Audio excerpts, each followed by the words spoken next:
Happy Monday, everybody. Welcome to the CashStack strategy session. My name is Aaron Mills. I'll be your coach. We're walking through today's CashStack training. How's everybody doing on this wonderful Monday? How's the weather where you're at?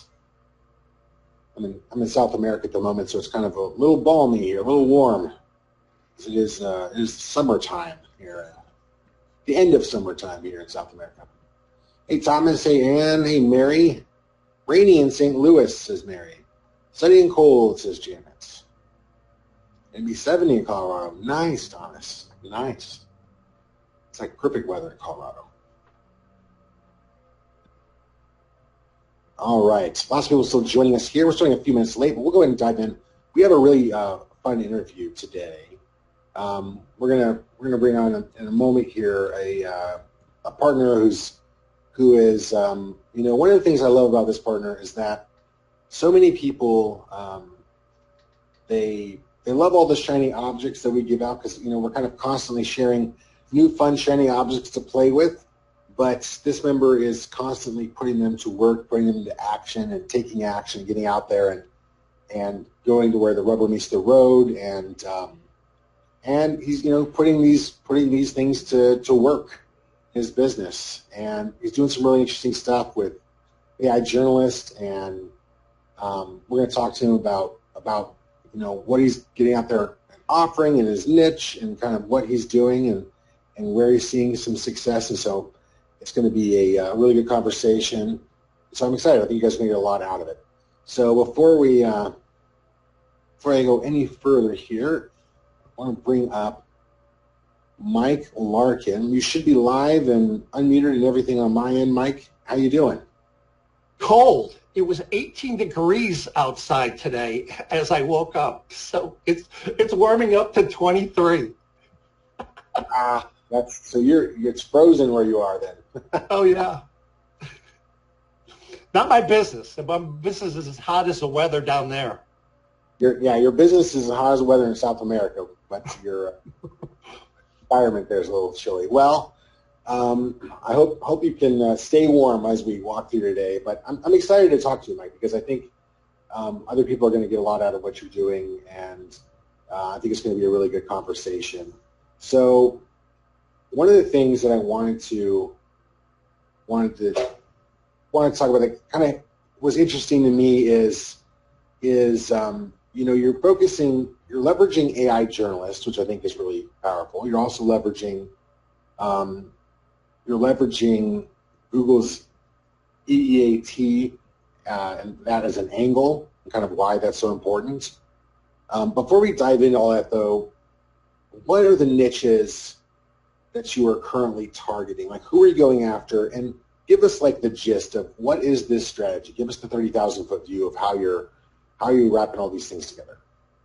Sure. About mid-year last year, my why came together, and I'm not saying it. Google is saying it. The large language AI platforms are saying it.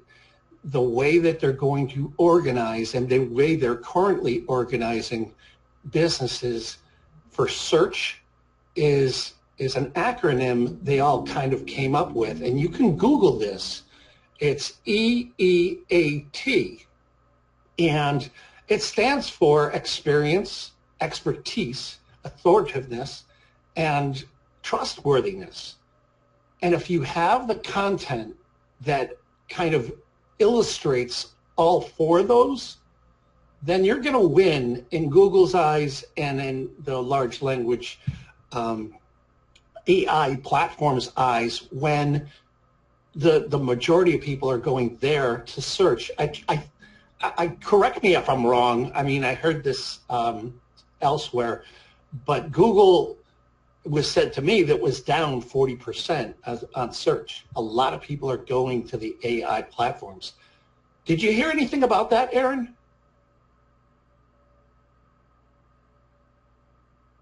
Yeah, I mean, I think that it's interesting because if you had asked me, like a year ago, if Google's EEAT was incredibly important, I would say yes and no. I'd say, yeah, it's something that Google is promoting as something that Google says you need to do to rank. If we're just talking about ranking in search engines. But there were some other strategies you could use to rank. You could talk about your authority in your kind of your backlink strategy. There were basically some back doors that were way more powerful for ranking than EEAT. But I think that now that search is changing because of AI, it's become something that's just ridiculously important, way more so than even it ever was before. Google's been saying it's important for a long time. I guess maybe my aha moment recently about EEAT is if you listen to what Google says, then it's probably not always a dumb idea. That's exactly what I was thinking, because my niche was the first place I heard of this. And there was a very influential person in the car industry, and I listened to an app called Clubhouse every single morning, and I'm listening for the pain points that these guys are echoing throughout, time. I mean, I'm on it every single day at 6:45 in the morning every day. So we parked there for a second because you're identifying something that I think a lot of our partners could learn from, which is a habit that you developed that I see other people, a lot of people that run businesses that serve a specific group of customers have this habit, and it's a habit you obviously have developed for yourself, which I think people are going to gloss over. And that's why I want to stop you for a second and talk about it, because what you're doing every day is you are listening to your customers having conversations. Yes, and giving each other professional advice to each other. What's working in their business. Ridiculously good idea. A lot of people suggest doing this in Reddit. You can do this in Facebook forums and LinkedIn forums by just reading what people are saying. But I just want to say that if you're going to be a professional that serves a specific industry, if you are not neck deep in that industry and understanding their pain and what they're struggling with and what they're doing and the verbiage they use and all of that, then you're still kind of approaching it as an amateur, right? So I always want to say that anyone who's not considered that, who is my target? How am I connecting with how am I connecting with them and getting involved in the circles that they're swimming in? And using Clubhouse, if no one's ever heard of that, is a brilliant way to do that, because you're basically listening to phone calls that these people are having with each other about how to be better at their own business. And so I want to commend you on that. That's brilliant, and that if people have not considered that, that is an incredibly good habit to be in. Yes, and it didn't always work out that way, because I was very anxious and very headstrong into telling these groups of car dealers what I knew. It doesn't matter what you know, it's how much you care, and they recognize that I'm a regular in the room, and it builds up a trust, so that every time I talk, I stay in my lane.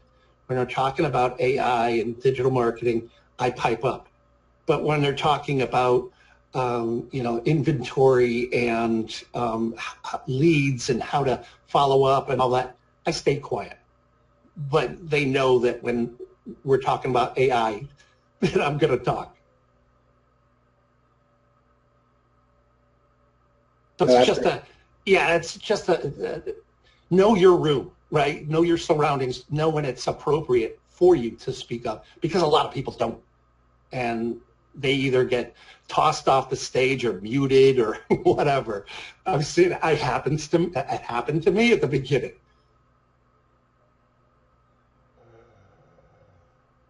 I love it. Well, sorry to interrupt you. I want to point that out for people, that if you do not have a source where you're regularly listening to your target customers in their industry have conversations with each other, whether that's threads in a Reddit group or a Facebook forum or a LinkedIn group or Clubhouse, which is literally like a group, almost like a group call platform, which is very cool. I think X has another version of the same thing, which is probably also worth investigating. It was just kind of an aside that you said, but it was something people should take notice of, because it's a really, really good idea. So the person in that room, he mentioned EEAT. I'm like, okay, what is he, what is he trying to pawn off? But that day I was on either this call or the Thai ticket call, and David went through EEAT and did a whole training on it. And that's when things changed for me, is I finally found a methodology that we can follow, and we can insert our products to follow EEAT. So it wasn't any more of convincing people, just, hey, we're going to start at Google and type in EEAT. What do you see? And go from there. It's our why. Why are we doing what we're doing?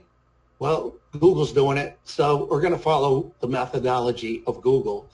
And if you believe it, great. We're going to get along just fine.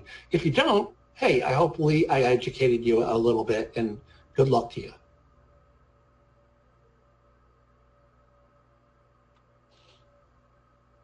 So you're in the auto industry. You're in these daily clubhouse conversations with the industry, and EEAT has been this big. Why is EEAT so important, do you think, right now? If you could explain to people who are, we just explain what it is, but why is this like ridiculously critical, actually, for businesses to understand right now? So I go back to your training and David's training.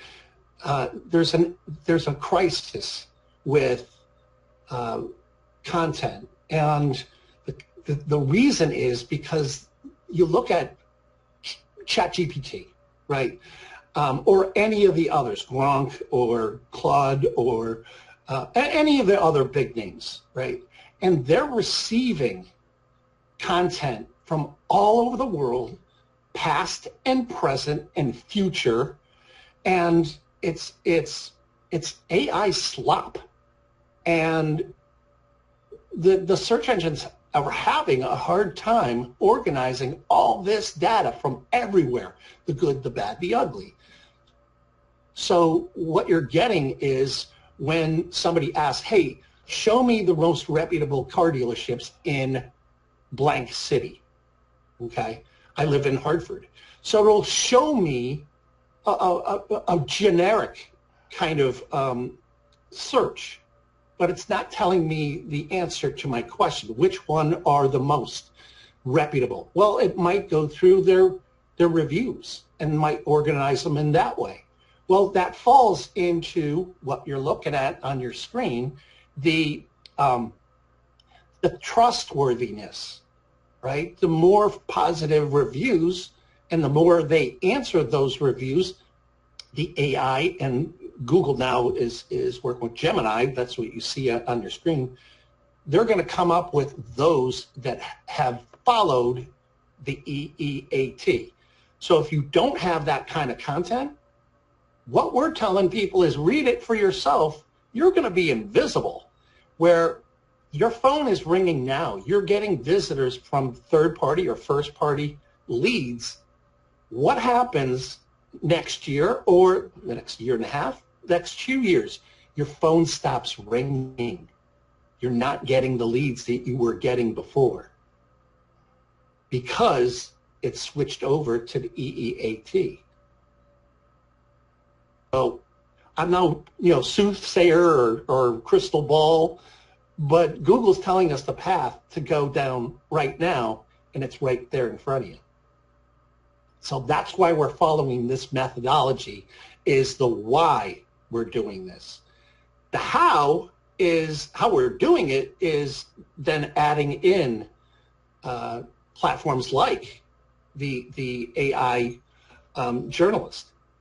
And that's a huge way to get in front of their egos, because everybody wants to be front page news. This is the way to do it.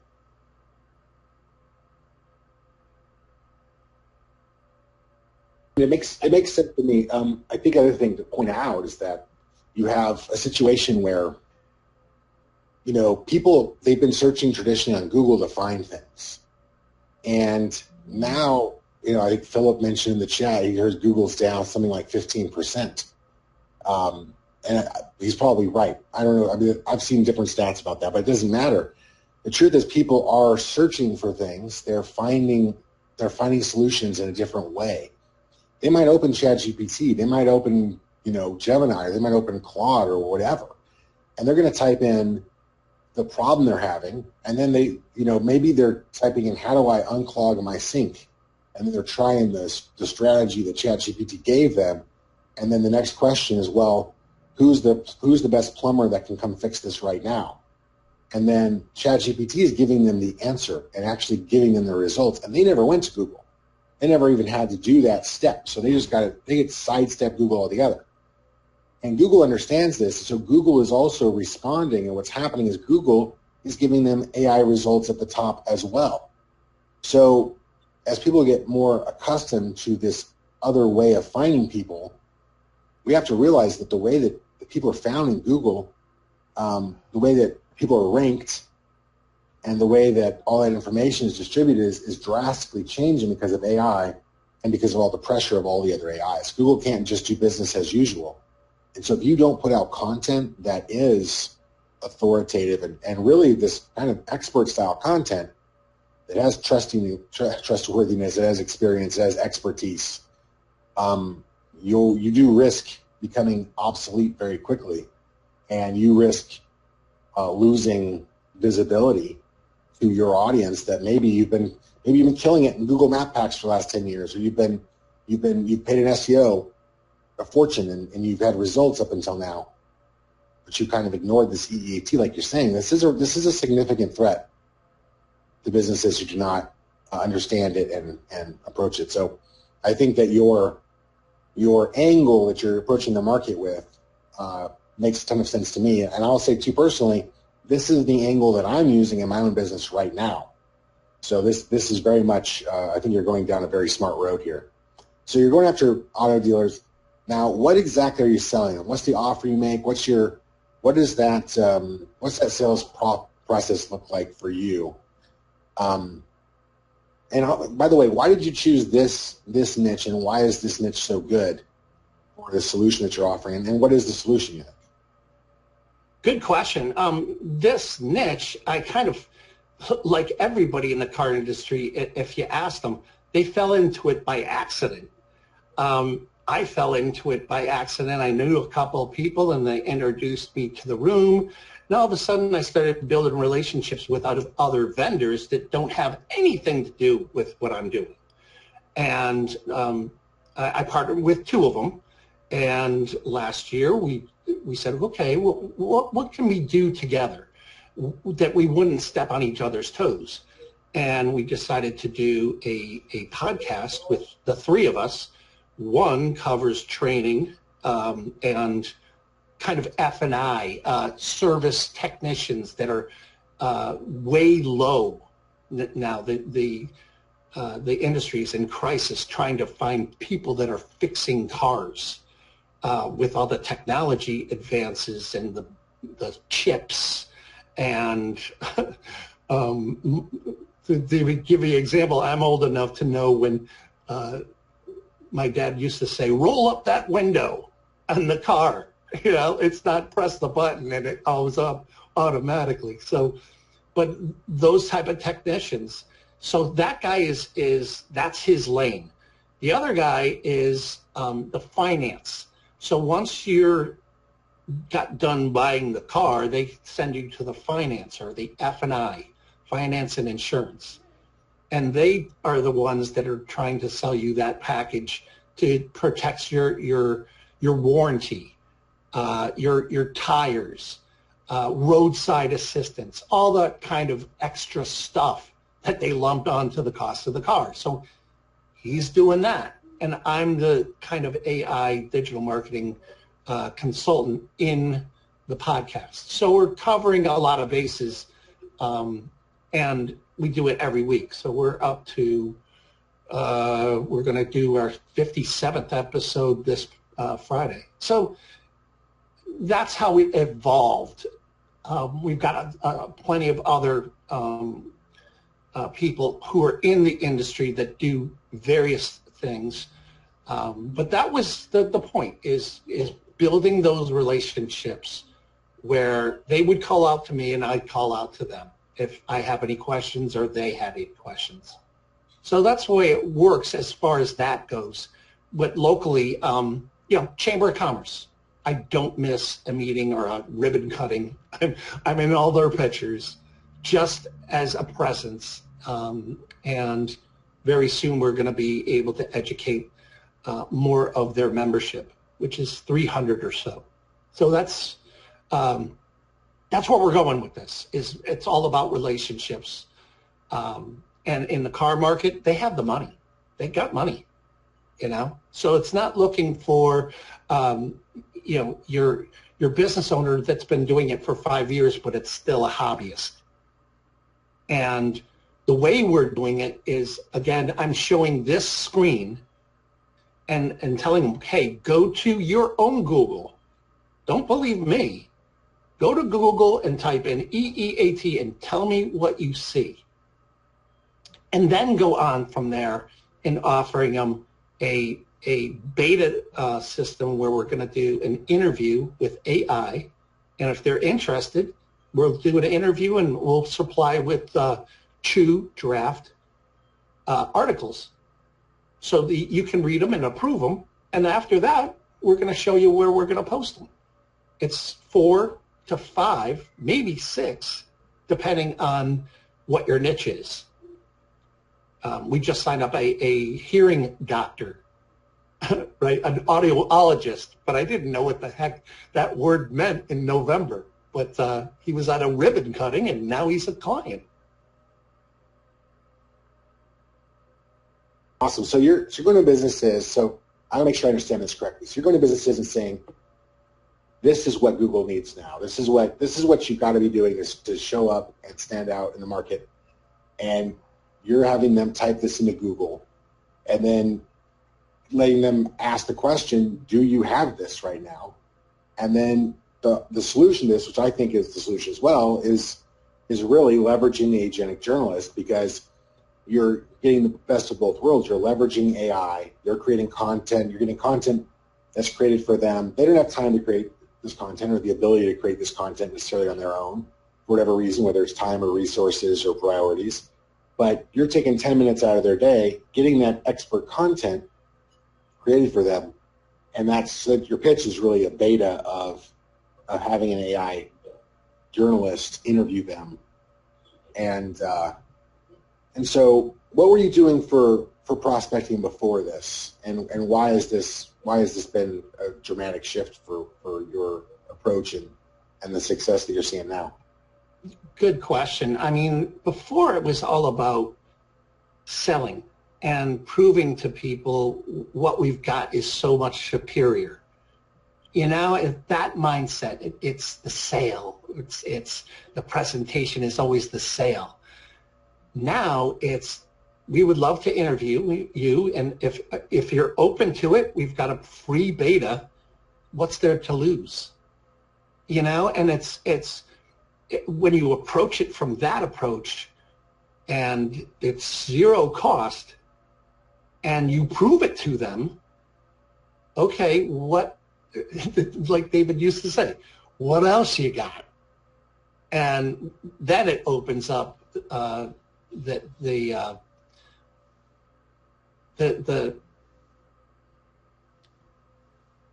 bronze, right, the silver and the gold, those packages that used to come out, and David used to show us back in the day, they're now coming back where you're able to show somebody, hey, I'm doing this for free, okay, just to show you we're serious and not curious. We get curious when you get curious, and then we start to care about your business. And then we go to the silver. Okay, what is the silver? And just by the way, these are the same on both packages. You're going to see two packages, but this is the keywords, right? We start with the keywords because they don't know what their most valuable keywords are. So we look on their website, we look on their competitor's website, We look at some seed words. It's got to be, in our business, 1,000 searches per month, and we put them into the package that they get for free.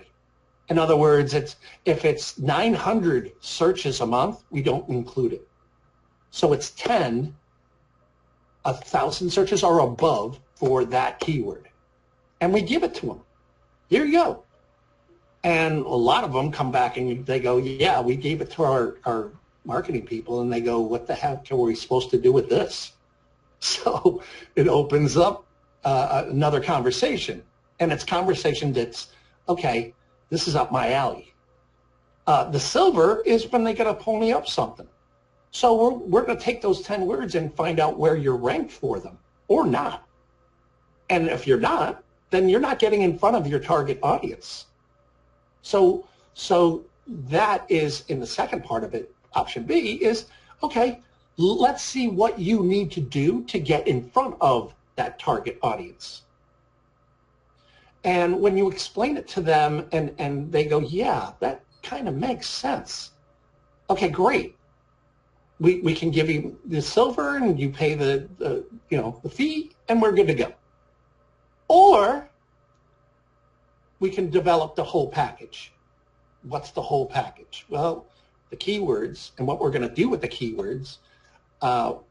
In our business, we take the keywords and we're going to find as many of the .coms that are available. We're not looking for part .coms, because when you talk to those owners, yeah, we'll sell it to you for $1,000 or $10,000. No.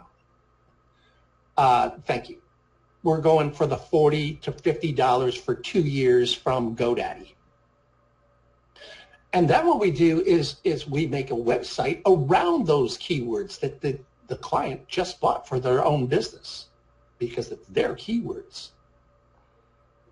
And then we point those calls to action on the 10 to 12 pages on those websites to their home site.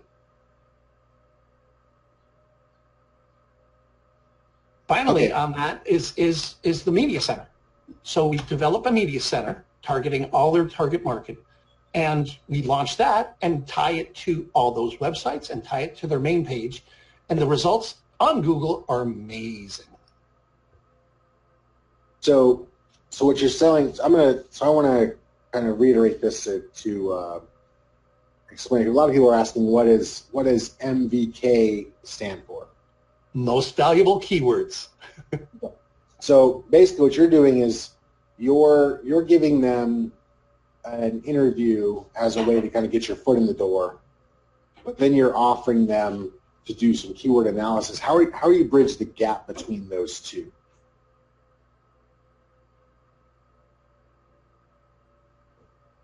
I'm sorry, I'm bridging the gap between.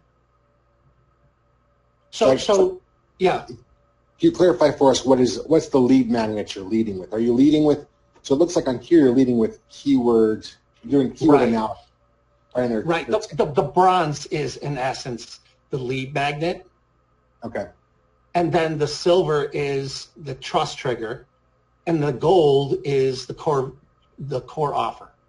Okay, and then so in the core offer, then what you're selling them is basically up to 10 most valuable keyword.com. They're like microsites, right? 10 or 12 page microsites. Correct. Around those keywords, and then you're taking the calls to action and linking them all back to their main website, and you're adding to that a media site that you're building out for their industry or for their market. Correct. Last year, when we didn't have RightWave, we'd never heard of it, and we were coming out with viral videos. We'd never heard of it this time last year.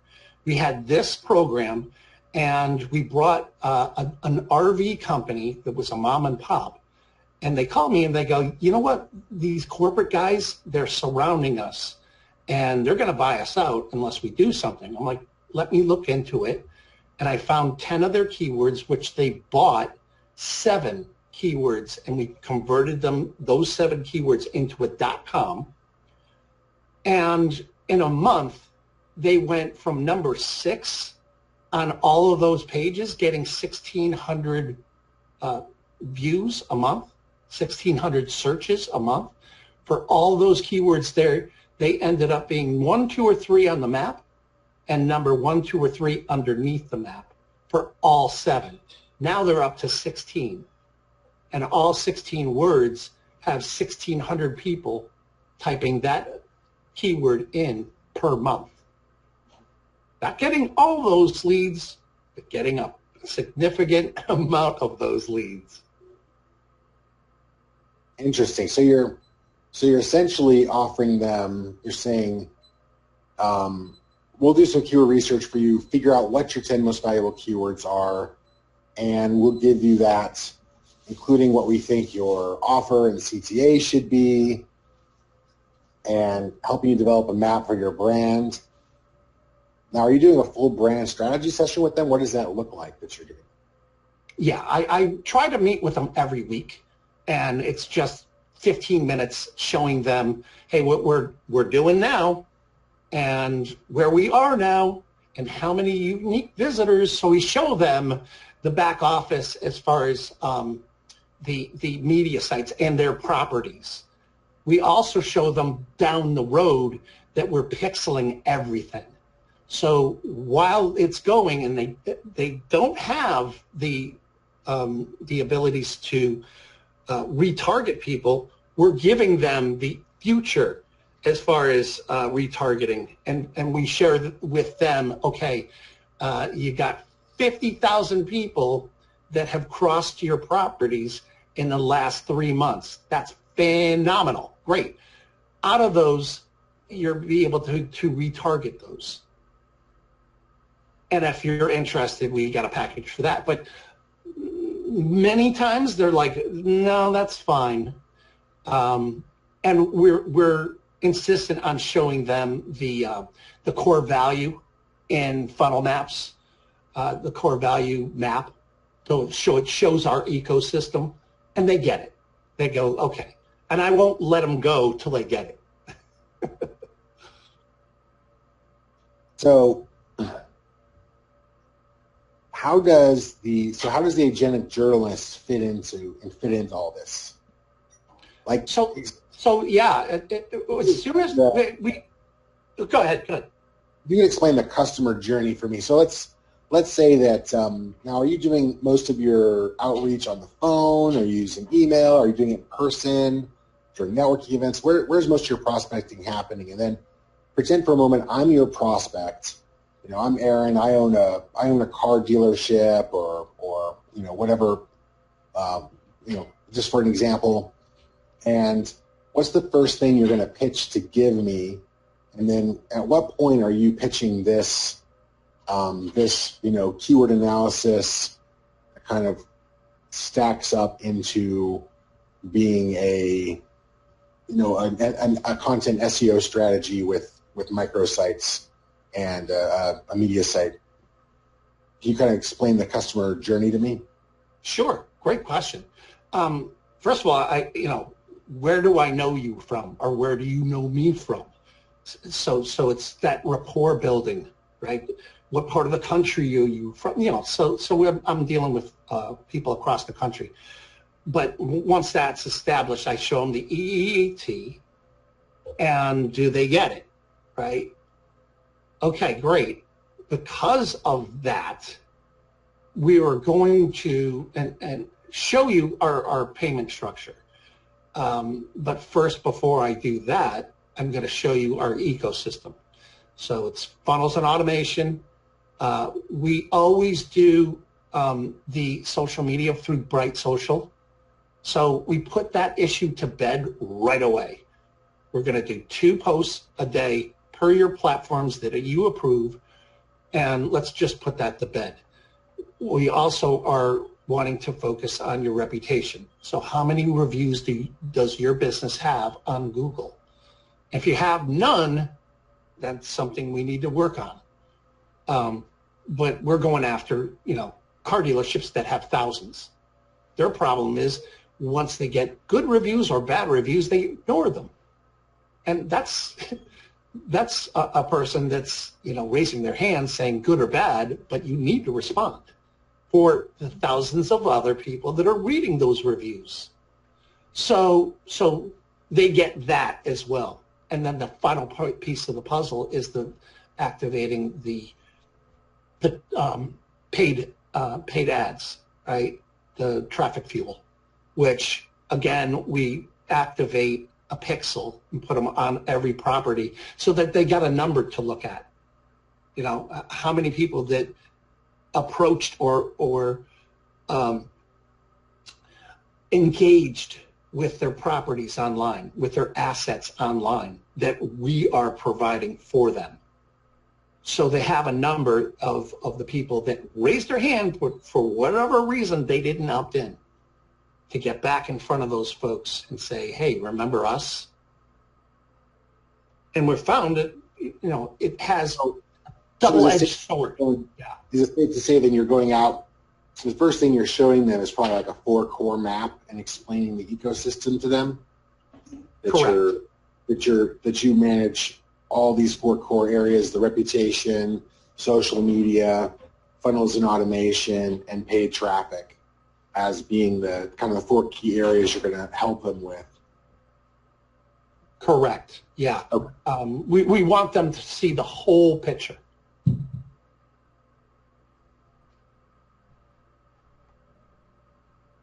If you hold something back, then somebody else that has it and shows it, you're kind of a waste. That if they go with them, they're not going to go with you, and it's because you didn't show them everything. Yeah. Show them everything. I think there's some confusion in the chat, and that you could help us clarify is so you're showing them. So we've connected. You either did cold outreach to me, or I'm like a referral, or we've connected somehow on Clubhouse or somewhere else, and now you're showing me what you do. You're giving me the 4 core kind of breakdown, so I understand. Okay, you guys do content marketing in these 4 core areas. So now, where do we make the transition into these packages that you're selling, and where does the content kind of fit into this puzzle? Does that make sense? Sure. I look at it as especially the car guys. They're looking at their business like a funnel, and the leads that are from their market are the people that are in the market to buy a car for whatever reason. We are at the top of the funnel.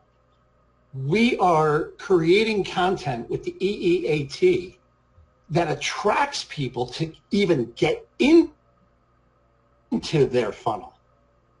Okay, so all the market is at the top of their funnel, and they're only interested in the people that are in the market to buy a car. Now, once they get into that funnel, it's up to them to answer their phone properly. It's up to them to get the appointment. It's up to them to make the sale. So I want to make sure that they know that my stuff is not going to sell you a car.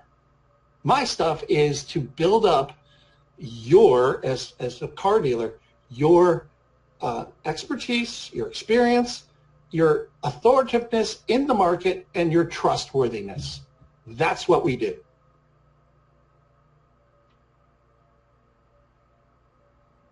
Okay, so that makes sense. And so then you're offering them, you're saying, all right, we do all this, and then, so are you transitioning that into, do you pitch the lead magnet first? Why don't you let us work on what your brand map might look like, figure out your offers and your best calls to action and your most valuable keywords? Are you pitching that first, or are you kind of offering them, where kind of what's the rest of the customer journey look like, I guess would be my next question. Sure. I mean, this is agentic journalist. Once the agentic journalist, the AI journalist came out, we're like, wow, this is something that we can open it up to everybody. And when you approach, when you approach somebody who's a decision maker, you tap into their ego. Like, we're interested in interviewing you. And it's a yes or no answer. Are you interested in raising your visibility so you get more engagement and you can make more conversions? Yes or no? And if it's yes, how do you do it? Now it's a conversation. But to be offering something where they go, how much? Well, it's free. Oh, how does it work? Now we can have a conversation. But when you go in and all guns blazing and trying to sell them something, they can sniff that out. You're talking to the best salespeople in the world. Right? I mean, the good ones have been trained. So I'm not selling them anything. I'm offering a way to get more visibility, and it's their expert voice. It's their experience that they're sending out and will send out for them to their market. So we do that with the AI, yeah. So this is how your offer has changed since the Agentic Journalist came out, and now you're able to actually offer those. So instead of just leading with something like keywords, you're actually able to lead with an actual interview. So have you essentially replaced your lead magnet with the actual interview itself? Yes, and I want to hold on to the keywords because it's so important. But I want to prove to them that, hey, this is not set it and forget it. It's your voice, it's your message going out to your market, and the AI is going to lead you through that. So every once in a while, I'll get questions like, okay, I don't know how you're doing this. I'll show them the back office on where I enter in their name, their phone number. I have to get a cell phone number. And most important nowadays, laws are changing where if you call somebody cold at a cell phone, it's going to come up as spam. So I tell them before we get into it that here's the AI Brian is we're using, AI Brian's number. Can you put in that number so that when he calls you, it'll go through? That's so important because if you don't, their phone will ring at the specific time and date. But if that number is not in their phone, it'll come up as spam, and they're not going to answer. That's a great tip, everybody. So if you're using the AI Journalist, have them add the AI Journalist's phone number. It'll be your VAPI number or your Twilio number and your AI Journalist setup. Add that number to their phone so they know, hey, this is AI Brian or AI Jim or Shirley or whoever it is, your AI, whatever name you want to give your AI, is giving them a call so they know it's not spam. That's a great point. Yeah. So once you do that, you're all set for the future. The AI Brian or whatever you're using is in their phone. And when their phone rings, it'll come up like AI Brian. Oh, yeah, that's our interview. And they know that they have a preconceived kind of scheduling on this. So they know that they need to put aside 10 minutes or shorter, but I say 10 minutes or less. That makes sense. So you've done we had a conversation. You've given me a journalist interview. I've done the interview, and now it's time to actually review that. Are you using like the kind of the typical technical sign-off call strategy where you're walking them through the article created, and then that's where you're pitching your different packages? Yes. So as soon as I get the draft, I'm sending that draft to them and setting up the follow-up, the technical sign-off, where I'm going to say, hey, what do you want? And that leads us into the last slide, which many go $2,500 monthly for 3 months minimum. That's $7,500 over the next 3 months. I can't budget that. Well, okay. why don't we kind of downsize this thing a little bit? And instead of giving you eight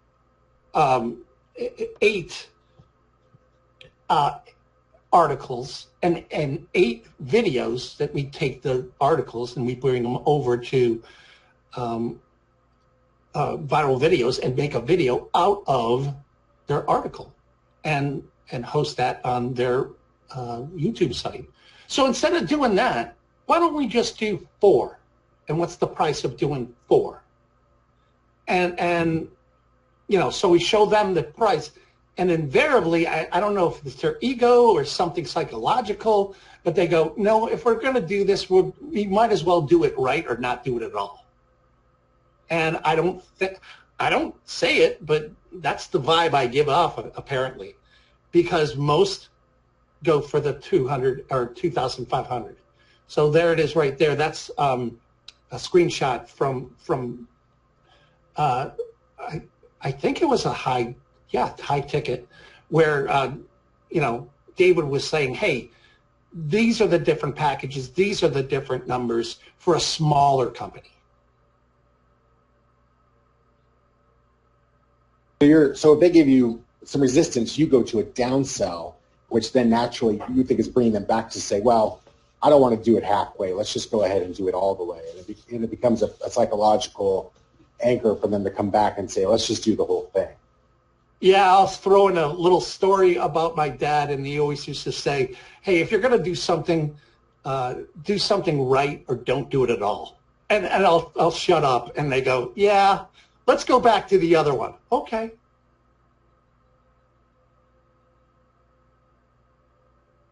Yeah, that makes total sense. Well, so you're having a lot of success right now with the Agentic Journalist, and I love that you're leveraging EEAT and you're explaining how the 4 core strategy is helping people achieve that, because I think it really, you know, I hadn't thought of it this way before.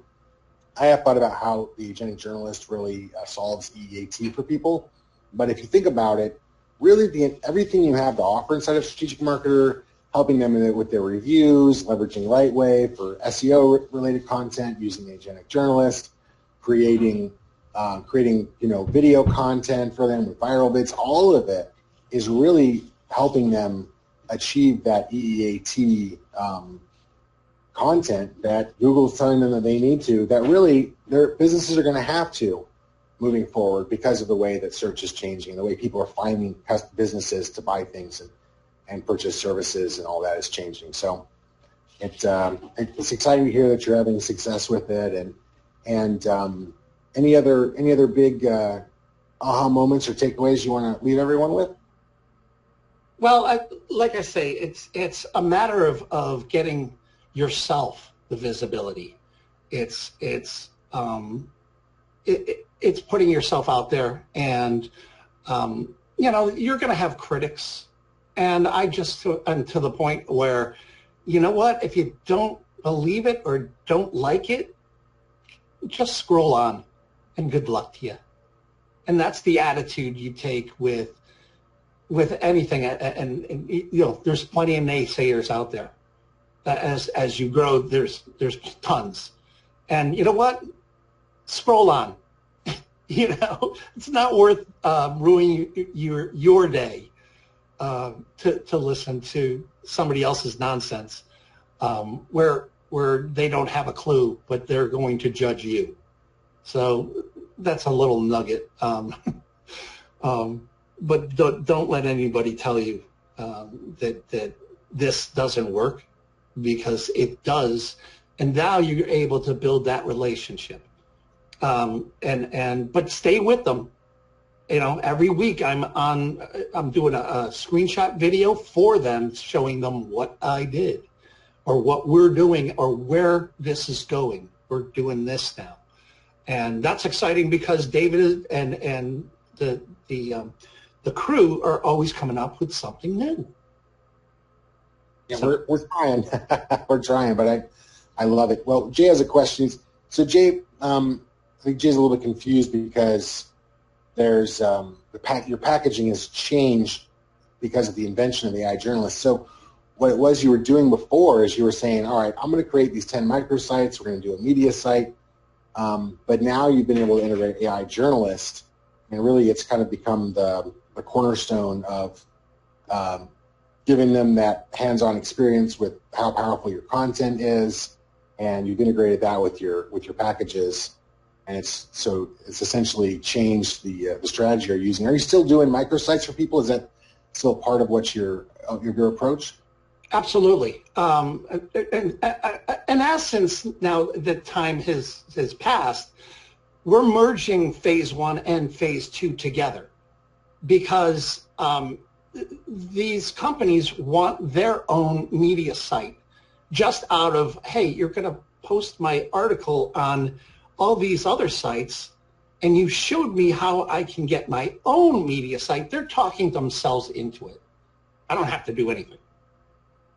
And again, maybe it's ego, maybe it's not, but to get the sale, I'll throw that in. And it's like, hey, we're going to work on your media site as well, just to get the deal. And they're paying enough money where I can kind of go, okay, I can throw that in.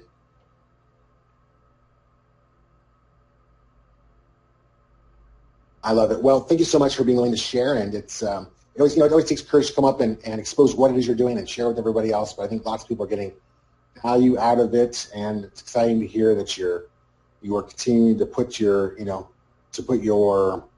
stuff into action and get yourself out there. And I love that you're doing a podcast and you're out there on Clubhouse every day. I think that's all fantastic, and you're actively doing local networking. I think the biggest difference that I hear between people who are finding some success, they're landing clients, they're finding opportunities, and the people who are not is just the level of activity, and the people who are out there taking action are the ones who are finding the you got to put your business together kind of brick by brick sometimes, and if you're not out there taking actions, then you're not laying those bricks down. And what I love about you, Mike, is you've been with us a long time in this community, and I always see you out there paving new bricks. I love it. So thanks so much for coming on and sharing all this with us. And you guys, if you guys got a lot of what Mike was talking about today, got some ideas or had some aha moments, please jump in the Facebook group and share that as well. I know several people in the chat have said, I think someone said it was one of the best sessions ever. Someone else said it's a great session with Mike. I've been following Mike for a long time, so I think a lot of people really appreciated what you had to share, Mike, and I look forward to see what you're doing in the future. Keep us in the loop. Absolutely. Hey, keep doing what you're doing, Aaron. You're doing a great job. And as I tell everybody in support and Marina, and you guys are the best in the world at what you do. Keep on doing it. Absolutely. Thank you so much. Well, guys, we're not done. We have more to come. We have some more stuff to show you at 2 o'clock. In 1 hour, we will be back. And, of course, we'll be back at 8 o'clock Eastern tonight and office hours tomorrow. You're not going to want to miss that either. Full week packed full of trainings, and looking forward to everything we have left in the day. So we will be back here live in an hour. So grab some lunch, or take some notes, or work on your business, or get out there and do some prospecting. But come back in an hour, and we will see you guys live then. Thanks so much, Mike. Thanks so much, everybody. We'll see you guys inside the next one.